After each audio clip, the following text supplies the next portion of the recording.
Welcome back. So the city of Johannesburg has 14 days to get its finances in order.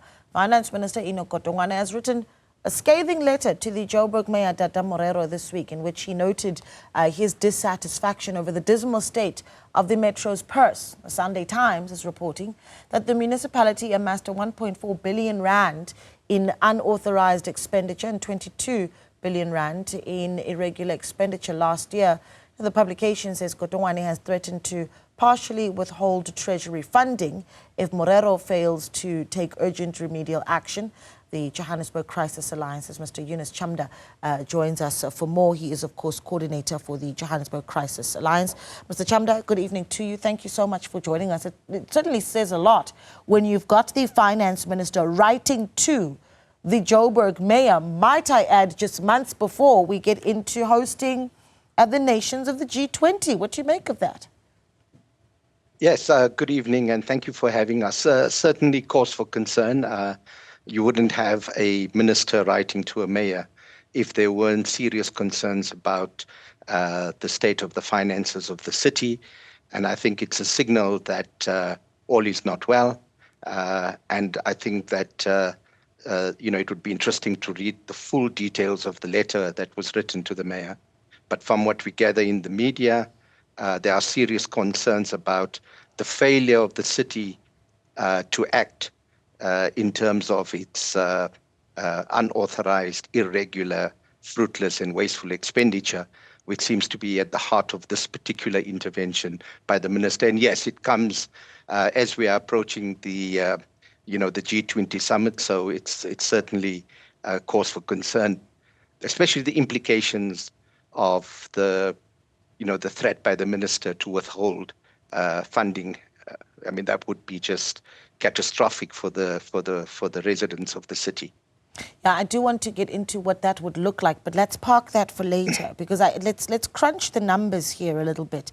The finance minister reportedly having written to the mayor to also, raise the alarm over the 20 billion rand in fruitless and wasteful expenditure in the previous year. But I do want to talk about just how big of a budget Johannesburg is actually working with and how much of it, in your view, was falling through the cracks.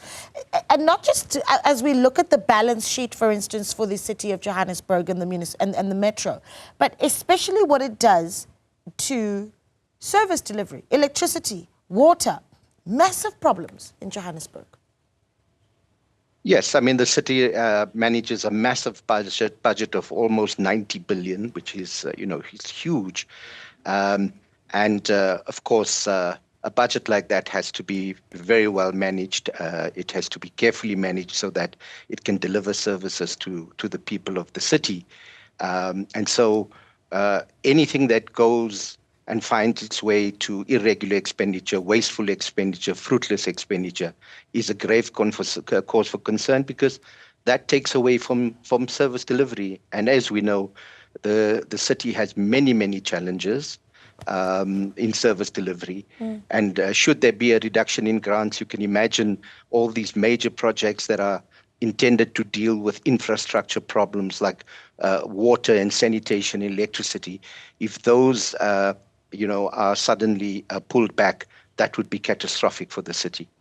I wonder just what you make of the level of transparency, though, that we are seeing in the financial books of the city and what can be done to deal with the issue, particularly of transparency. You've got, for instance, the Democratic Alliance, which is opposition in the city, raising alarm about, you've got a bomb squad, for instance, that has been established by the mayor. Again, and I need to reiterate for the viewer, the bomb squad having nothing to do with bombs. Of course, it is about the governance.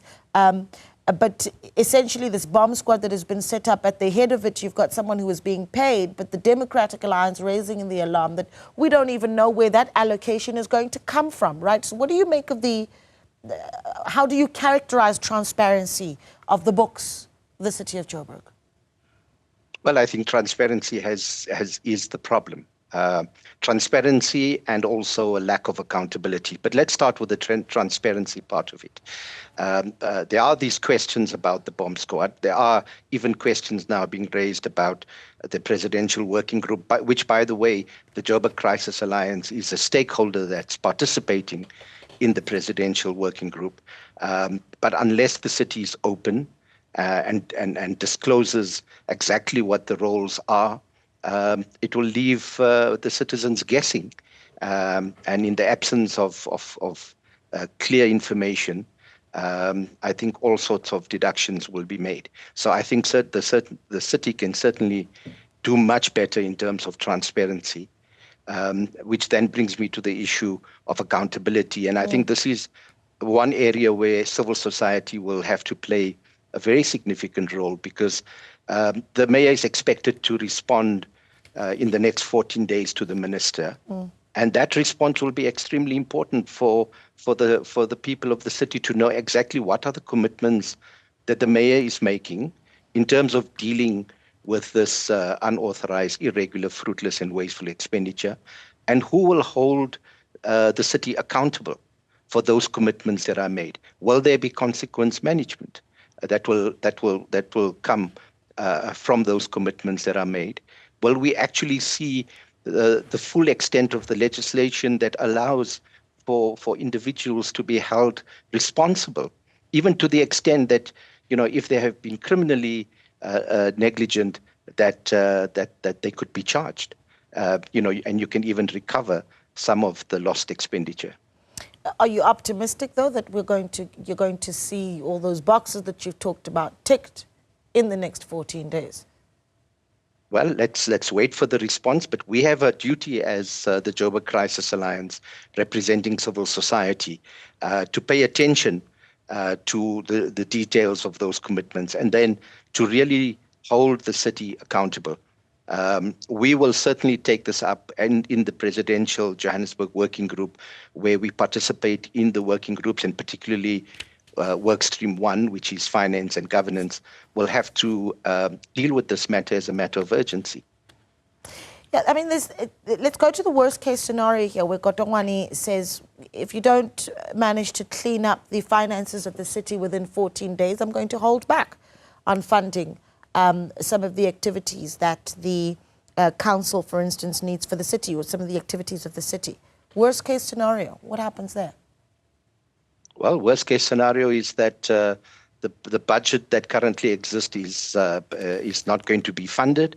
And so there would have to be, especially if there are conditional grants that are going to be held back, then all the service delivery related to those conditional grants will simply not happen.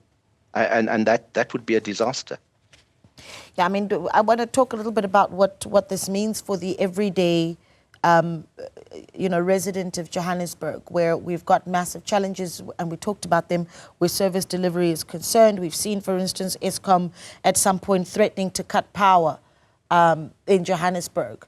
I think it was, 4 billion rand that was owed in municipal debt. It's big problem. So when we start to see an unfunded budget that is being threatened, right, by Treasury, what that means to service delivery. So for the everyday person living in Johannesburg who's listening to this conversation, what's the biggest thing that they need to be concerned about? And as you say, civil society needs to be speaking up. Perhaps there's something to be said about how much power citizens of Joburg themselves actually have. Yeah, so I mean, in actual terms, in many instances, service delivery is already at unacceptably low levels, but those could decline even further. And in areas where perhaps there are services being rendered, these could suddenly collapse. So the implications for residents is dire, because it's your day-to-day service delivery that could be affected. Many of the grants are probably grants that are committed to some of the infrastructure investment that needs to be made. If those don't happen, then those services will simply continue to deteriorate at an alarming rate to a point of complete collapse. And just before I let you go, perhaps one last question, and that would be, if there is a political solution to the management challenges that are being faced by Johannesburg. I mean, we've seen votes of confidence, of course, votes of no confidence that we've seen the mayor surviving with the support of various political parties. But is there a political solution to the crisis that the Joburg Crisis Alliance thinks? Well, this is the options that we have on the table. Well, but one of the things that we're pushing for very hard at this point in time is, for ethical and competent leadership in the city. We think that's one of the many problems that the city faces at its heart. But also our politics has to mature and mature quickly in the interest of the people of Johannesburg, because you can't have alliances that are unstable and that simply use the city for its own political purposes without considering the services to the people. Yeah. Mr. Chamda, we do appreciate your time. Thank you so much for speaking to us. I guess we'll chat as we get closer to that deadline. Yes, let's wait for the 14 days and let's see exactly what commitments emerge. Yeah, let's see what the mayor does with that 14 days that has been given to him by the Finance Minister, Enoch Godongwana, giving Mayor Dada Morero 14 days to clean up the finances of the city of Johannesburg. Thanks as well to the Johannesburg Crisis Alliance's coordinator, Mr. Yunus Chamda.